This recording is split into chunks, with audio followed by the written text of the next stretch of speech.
Starting by the name of Allah. Allah নামে শুরু করছি। আশা করি তোমরা সবাই ভালো আছো, যা যেখানে আছো সবাই ভালো থাকো, এটি কামনা করি। আর আজকে আমি তোমাদের সামনে নতুন একটি বিষয় নিয়ে আলোচনা করতে যাচ্ছি। বিষয়টা হচ্ছে ইংরেজি। কিভাবে আমরা ইংরেজি শিখতে পারি এবং কি কারণে আমরা ইংরেজিতে কথা বলতে জানি না, ইংরেজিতে ভালো করতে পারি না, ইংরেজি দেখলে ভয় পাই। এই যে বিষয়গুলো আজকের ভিডিও শেষে তোমরা জানতে পারবে এবং বুঝতে পারবে, শিখতেও পারবে। So don't skip the video. তোমাকে সবথেকে বেশি খেয়াল রাখতে হবে প্রত্যেকটা গ্রামার্স এক একটা সিস্টেমে চলে। যেমন ধরো 1 নং থেকে 11 নং পর্যন্ত যত রকমের গ্রামার্স আছে একটা আরেকটার সাথে সম্পৃক্ত না, কিন্তু একটা বিষয় সবগুলোর সাথে সম্পৃক্ত, সেটা হচ্ছে ভোকাবুলারি। ঠিক আছে, ভোকাবুলারি নয়, এটা বলতে হবে ভোকাবুলারি। সঠিক উচ্চারণ যেটা ভোকাবুলারি। তোমাকে মাস্ট বি ভোকাবুলারি জানতে হবে। তুমি যদি ভোকাবুলারি জানো, if you know more and more vocabulary, you will complete your all exam question in the hall. Where is it? SSC or JAS examination. So everyone must be know vocabulary more and more. Okay, if you know more and more vocabulary, you will complete your all gap, answer the question, all question. I hope that I believe that. ওকে, তো যে বিষয়টা মাথায় রাখতে হবে, vocabulary তুমি যত বেশি শিখবে এবং কোন শব্দ কোন জায়গায় ব্যবহার করতে হবে এটা যখন তুমি শিখে নেবে, কোন ভার্ব কোথায় ব্যবহার করতে হবে, এই বিষয়গুলো একেবারে অতীব জরুরি আমাদের শেখার জন্য। আমরা ওই বিষয়টা না শিখে শুধু গ্রামার্সের রুলসের পিছনে দৌড়াচ্ছি। কিভাবে নিজের ইংরেজি শেখার দক্ষতা বৃদ্ধি করা যায়। তো ইংরেজি শেখার দক্ষতা এবং ইংরেজি শিক্ষাটাকে নিজের মধ্যে বৃদ্ধি করার লক্ষ্যে কি ও কোন পদ্ধতি অবলম্বন করে নিজের ওই ইংরেজি শেখার দক্ষতা বৃদ্ধি করা যায়, ওই দক্ষতাগুলো আজকে আমি তোমাদের সামনে কিছুটা শেয়ার করব। যদিও সবগুলো শেয়ার করা সম্ভব নয়, তারপরেও আজকের এই ভিডিও শেষে তোমরা নিজেদের মধ্যে ততটা কনফিডেন্স তৈরি করতে পারবে যে আমি আজকের পর থেকে ইংরেজি শেখার প্র্যাকটিস নিজে তৈরি করব।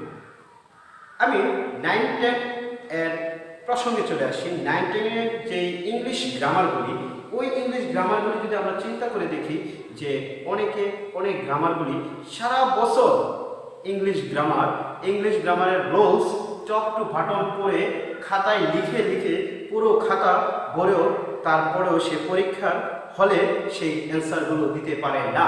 এর পিছনে কি কারণ থাকতে পারে? সারা বছর তো সে ইংলিশ গ্রামারের রুলসগুলো আত্মস্থ করতেছে, কিন্তু পরীক্ষার হলে বসে থাকতে হয় কেন অ্যান্সার না করে? প্রশ্নটা আমার আপনাদের কাছে। ওকে, তো কি কারণে করতে পারে না সেই বিষয়টা আমি আলোচনা করতেছি। আমরা দেখি সিস্টেমিক্যালি যেভাবে সবাই লেখাপড়া করে আমরা সেভাবে লেখাপড়া করি। কেন রোলস শিখে উত্তর দিতে হবে? কেন রোলস শিখে প্রশ্ন উত্তর দিতে হবে? কেন? আমার প্রশ্ন হচ্ছে এটা, কেন রোলস ছাড়া কি প্রশ্ন উত্তর দেওয়া যায় না? হ্যাঁ, অবশ্যই দেওয়া যায়, কিন্তু সেই বিষয়টা অবশ্যই মাথায় রাখতে হবে। আর আমি কিন্তু একবারে রোলস বাদ দেওয়ার কথা বলি নাই। রোলসকেও ধরতে হবে, পরীক্ষায় পারতে হবে, রোলসও পারতে হবে, পরীক্ষা দিতে হবে। কিছু রোলস জানতে হবে, শিখতে হবে এবং সেই অনুযায়ী পরীক্ষার মধ্যে লিখতে হবে, এবং তাহলেই তুমি খুব ভালো করতে পারবে, এটা আমার দৃঢ় বিশ্বাস। তোমরা একবার ইমাজিন করো, ক্লাস 9-এ তোমরা গ্রামারের যতটা পারতে, ক্লাস 10-এ পরীক্ষার আগে ঠিক ততটাই পারো। কেন গ্রামার 60 মার্ক থেকে 60 মার্ক না এসে 30, 35, 40, 45 কেন বাকি মার্কগুলো আসে না? অনেকে দেখা গেছে গ্রামার নিজে থেকে দিবে তো দূরের কথা, সে কল্পনাই করে না যে গ্রামারের অ্যান্সার করতে হবে। কেন? গ্রামার কি ততটাই কঠিন? একদম না। তুমি একটু চিন্তা করো, একটু খেয়াল করো যে গ্রামার কি বলছে। Articles, right from a verb, right from a verb. It's quite impossible for me. Why? Is it possible? If you should apply technique, just technique. If you apply technique, you will succeed. This point, it's not matter. Okay. So বিষয়টা তোমার খেয়াল রাখতে হবে যে right from a verb, completing sentence, narration, it's easy method. Every learners, if you apply technique. এখন প্রশ্ন আসতে পারে, স্যার শুধু টেকনিক করে কি টেকনিক ইউজ করব, কি করব? এটা তো একটা বিষয়। কি টেকনিক ইউজ করব?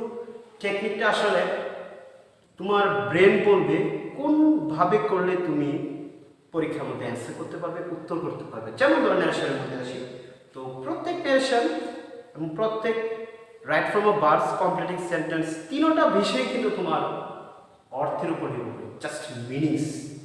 You should know every meanings of the word.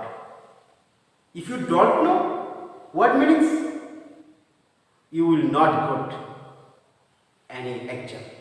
ওকে, তোমাকে অবশ্যই ওয়ার্ড মিনিং জানতে হবে।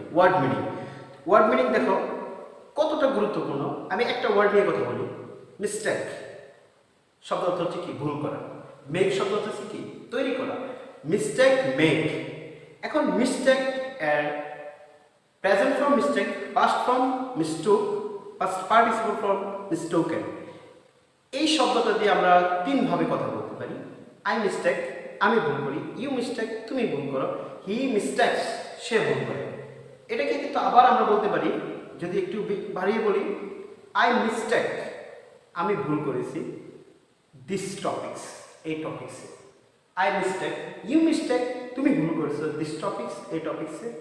ঠিক আছে? আর মেক দিয়ে যদি বলি, আই মেক, আমি তৈরি করেছি। কি তৈরি করেছি? I make, আমি অনেক কিছু তৈরি করতে পারি। I make a flower, I make a picture, I make a others. Make দিয়ে তো অনেক কিছু হয়, অনেক কিছু তৈরি করা যায়। হ্যাঁ, আর I make এর পরিবর্তে যদি তুমি ব্যবহার করো you make একটি, তুমি একটা চা তৈরি করেছো, কোনো সমস্যা? আমি মনে করি কোনো সমস্যা না।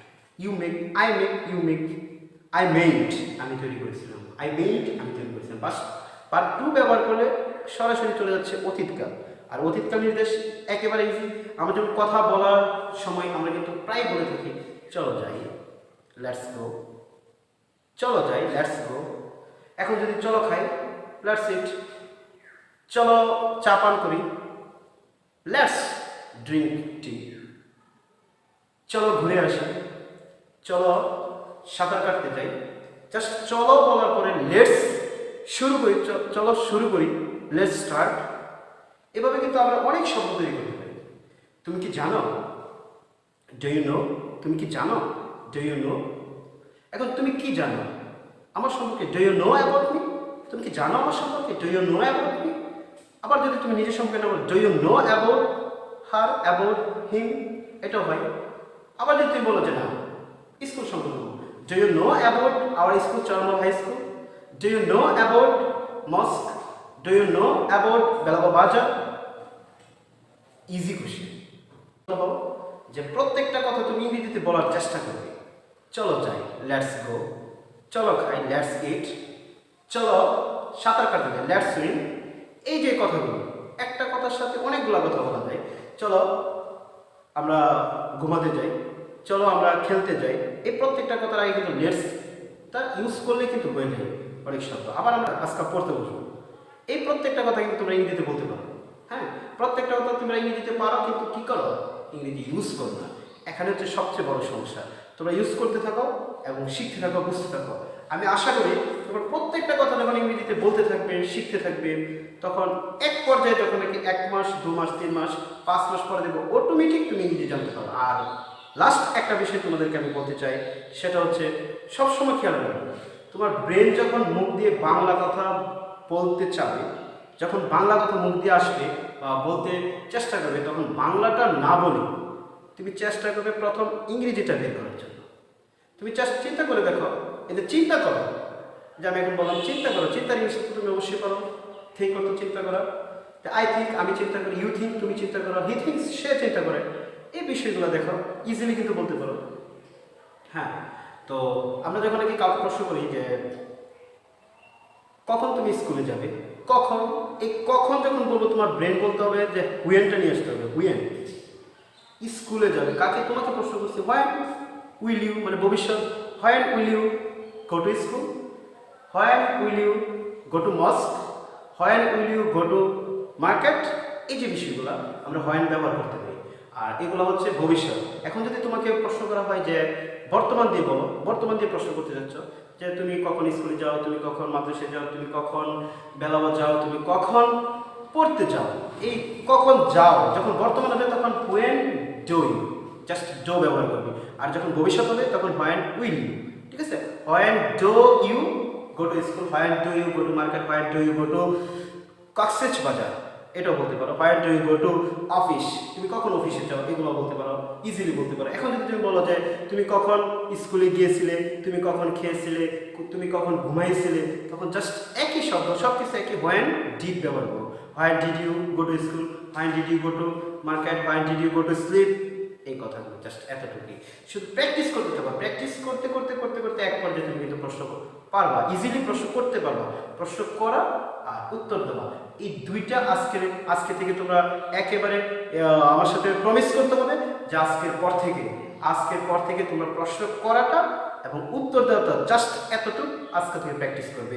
তো এতটুকু প্র্যাকটিস করার মধ্য দিয়ে তোমরা এক পর্যায়ে আমি আশা করতে পারি এবং আমি বিশ্বাস করি যে তোমরা যদি 1 মাস 2 মাস পর অবশ্যই তোমরা অনেকটুকু।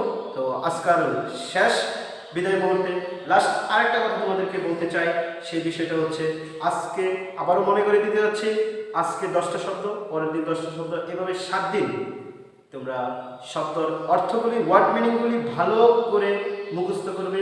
শুধু মুখস্থ করলে হবে না, তোমাকে মাস্ট বি অ্যাপ্লাই করতে হবে, অ্যাপ্লাই করে শিখতে হবে। আর শব্দের অর্থগুলো সবচেয়ে বেশি কাজে লাগবে তুমি যদি কনজুগেশন ভার্বটা যদি ভালো করে শিখো। লাস্ট আমার সাজেশন থাকবে এটাই, কনজুগেশন ভার্বগুলি তুমি শিখবা। কনজুগেশন ভার্বের মধ্যে অনেকগুলো ভার্ব আছে, একবার আই দিয়ে বলবা, একবার ইউ দিয়ে বলবা, একবার হি দিয়ে বলবা। এই প্র্যাকটিসগুলো করো 10টা শব্দ নিয়ে, অনলি 10টা ওয়ার্ড নিয়ে তুমি এই প্র্যাকটিস করতে থাকো। আর সবসময় মনে রাখবে, practice makes perfect anyone. Okay, প্র্যাকটিসই একমাত্র তোমাকে পারফেক্ট করতে পারবে, otherwise it is quite impossible anyone he or she will succeed in life. Okay, তো আজকের পর থেকে কমিটমেন্টে চলে আসো যে আমরা 10টা করে শব্দ, একবার আই, একবার ইউ, একবার হি, এই 3টা সাবজেক্ট ব্যবহার করে আমরা প্রত্যেকটার মধ্যে বলতে থাকবো এবং শিখতে থাকবো। ইংলিশ ল্যাঙ্গুয়েজ কিভাবে পারা যাবে ওই বিষয়টা তোমরাই বুঝতে পারবে। Dear students, after all, I am to be finished today's class because time is up.